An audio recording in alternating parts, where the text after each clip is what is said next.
was their sense of belonging, or having previously belonged, and having previously been normal members of Jewish society in Vienna, of having been fully, more or less, fully integrated members of Austrian society, and then, after the Nazi era was over, of no longer being part of that society. Most of them were killed, and also no longer wanting to be part of that society because of everything that had happened.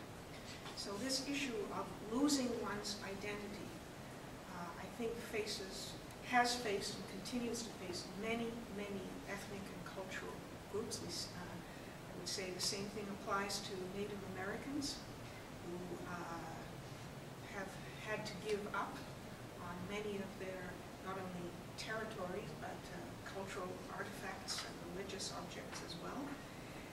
And again, it confronts many cultural and ethnic groups. The second large issue that surrounds this particular painting is the question of why did the Holocaust take place at all? And there are, of course, a range of interpretations.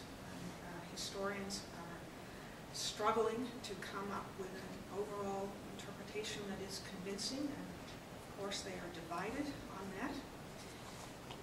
And in particular, they are divided on the question of to what degree was the war itself, and under the cover of war, the carrying out of the Holocaust of the Jews, less so with regard to the gypsies and homosexuals and other small groups that also got caught up in the Holocaust.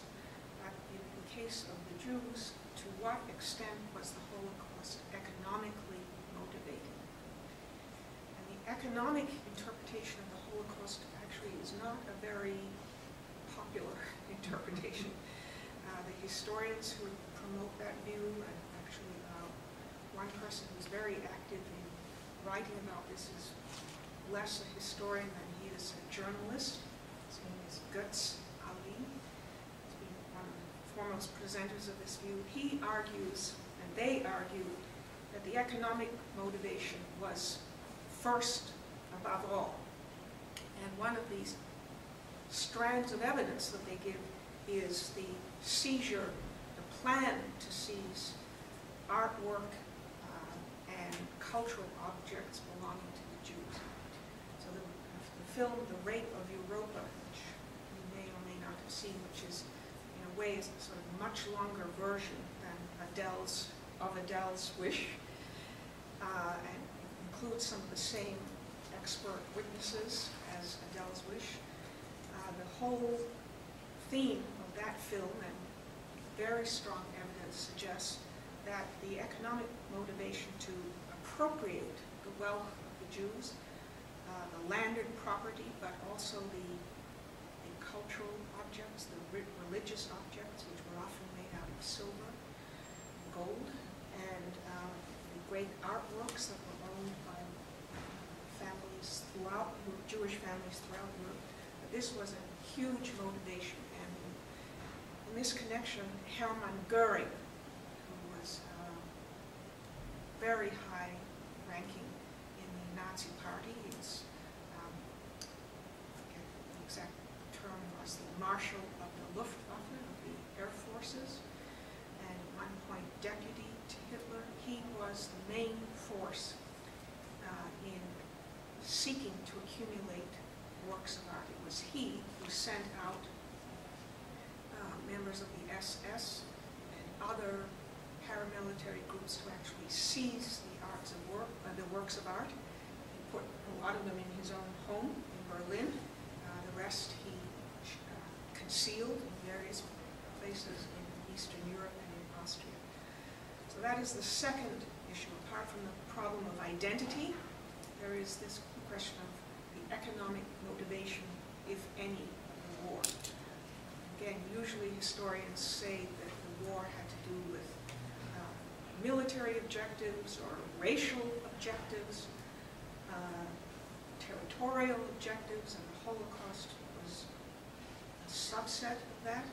The economic motivation thesis is that the killing of the Jews was a primary motivation because of the wealth that was expected to be gained, and that was also behind the Kristallnacht disaster on actually November 9th, 1938. We're coming up to that anniversary.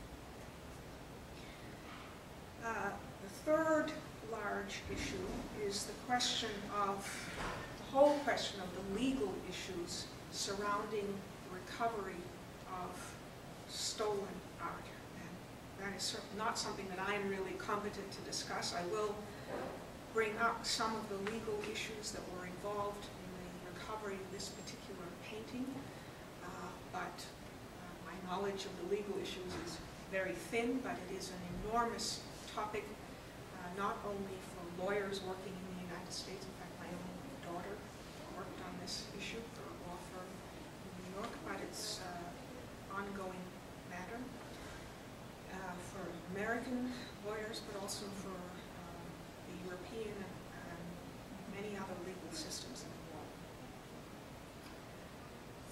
Fourthly, there is related to this set of legal issues, which are very complex, there is the question of what should be the policies of museums and art galleries that find themselves in possession of artwork that turns out to have been improperly acquired.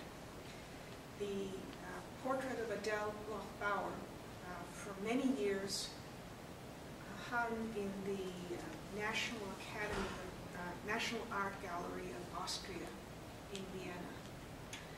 And the Austrian population after the war regarded it as their Mona Lisa.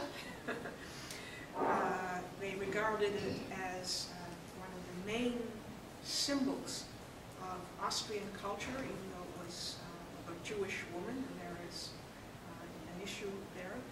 It was, for the Austrian national culture, it was a very important symbol. It would be like the Statue of Liberty today, maybe, or some other object, can't think of a painting in the Metropolitan Museum of Art that would be the equivalent. But if there were a single painting in the Metropolitan Museum that Americans really focus on, then this would be